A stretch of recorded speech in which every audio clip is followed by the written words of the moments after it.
My name is Mary Manion. I work at Loveland High School in Loveland, Colorado. I work with students with special needs, and I teach academic classes as well as run a vocational training program called the Calico Cat Cafe. We want to set, and all of us together, all the students and myself want to set a classic 5-star elegant restaurant. That's why we have the tablecloths that are linen, the napkins that are linen. We have napkin rings. Desserts are made in such a way that they are pretty to look at.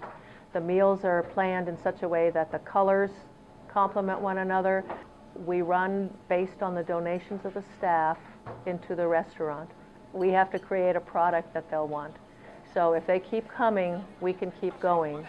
So we have to give them a reason to come.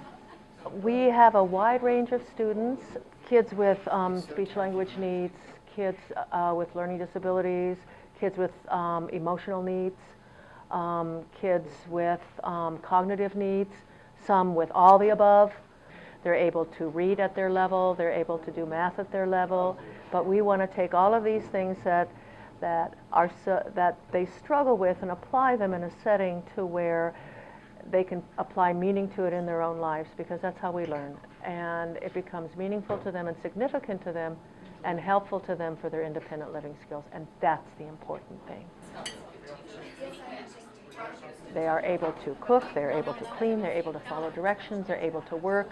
So then we had the person who did the main meal, we had the person who did the dessert, we had the kids who did the salad, we had the kids who do the drink and get it all ready, and do the, who peel the carrots and cut the carrots and, cut the potatoes and get it all ready.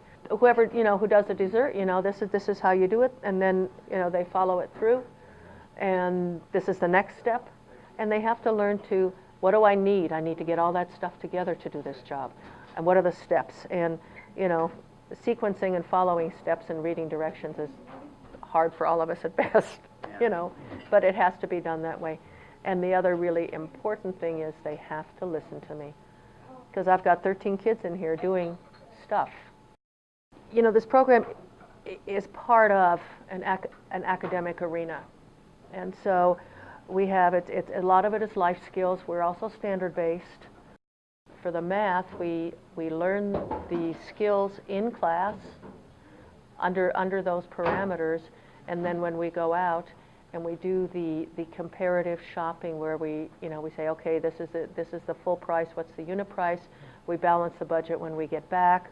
If we have recipes, we have to know that are usually for 4, and we have 24 people coming. Well, what are we going to do?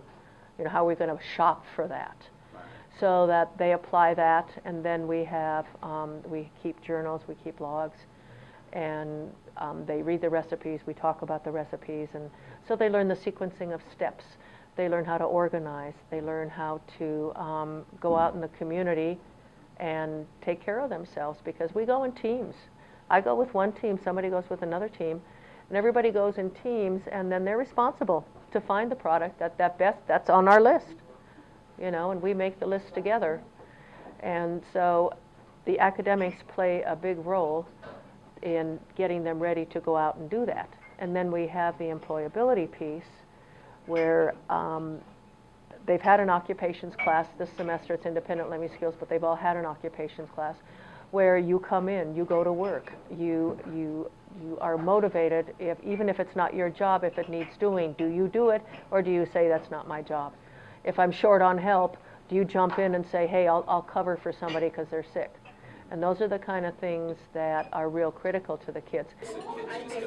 It's needs-based, whatever the needs of the kids. There's something here that will help them transition from school to life and from school to a job.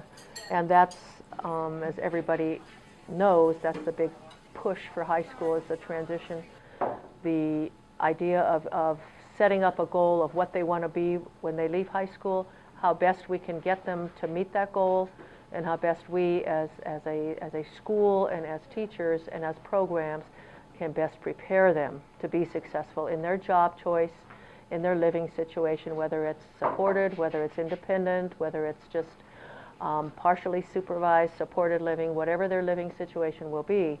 That's what we want to learn the skills for. And we do that. And the other thing that I think that is really important and really critical in this setting is their self-worth and their self-esteem and their acceptance by the people in this building, and to go down the hall and say high five to some teacher, you know, who teaches AP biology, and have them be recognized and go, hey, you know, lunch was really great yesterday, is really, really significant as far as their sense of safety and belonging and being part of the whole school culture and the whole school environment. The Calico Cat Cafe is part of a program, and the program will continue as an instructional program at the needs of the level of the needs of these kids, and it will be hands-on. And because the cafe is in addition to all the other stuff, it's really difficult for somebody else to come in and pick it up and do all the academic stuff as well, you know, on a first run. You know, I mean, I did my academic piece for a long time until I felt that the kids, you got them for 4 years, and they're struggling with reading and writing. You gotta put it in a hands-on context, or it just, you lose them, okay? And you lose your sanity as well, which I think I have. But anyway, you know, that program will continue, and the community piece will continue, the vocational piece will continue. The cafe itself, probably not right away. Whether it will continue or not, I don't know. But I would be supportive of anybody who would, you know, who would need help or direction, you know, in doing that, because I think it's an invaluable program. And we have other programs in this building that are invaluable also, that work with these kids, like our school store. Hands-on, they're invaluable. And if I had anything to recommend to anybody, is get us more opportunities to do this kind of thing, so that we create good citizens, good people, self-sufficient people that are good members of the community. When you're dealing with this level, that's critical.